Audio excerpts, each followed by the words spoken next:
going to have a look at is the Mainsheet setup. So on here I've got adjustable strops on either side.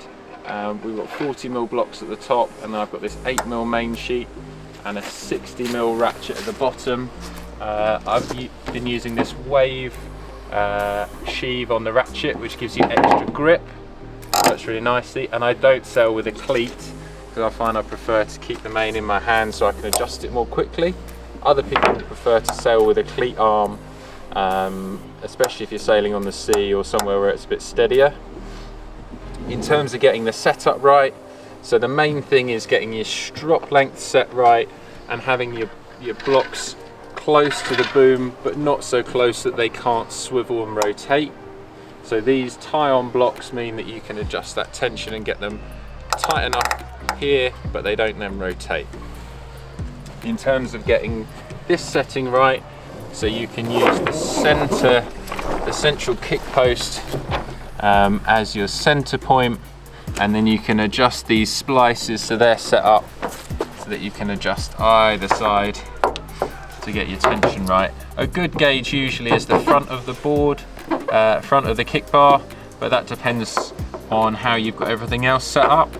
So for me, generally I'm slightly in front, and as you can see, I've got one side a bit tighter than the other. I can just adjust that until they're looking equal and in the middle.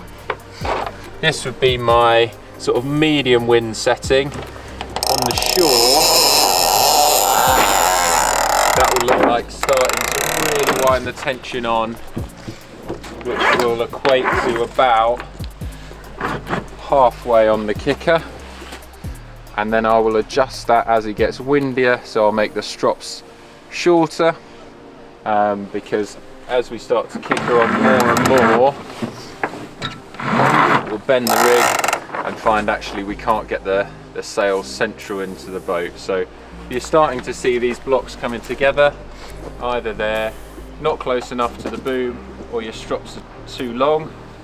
Equally, if you find you can never get your blocks into the center, you'll probably find that your strops are too long for the conditions. If you have them too tight in light winds, you can really oversheet, and that can cause the main to hook. So quite important to get those right, and a really quick and easy splice to get them set and adjustable.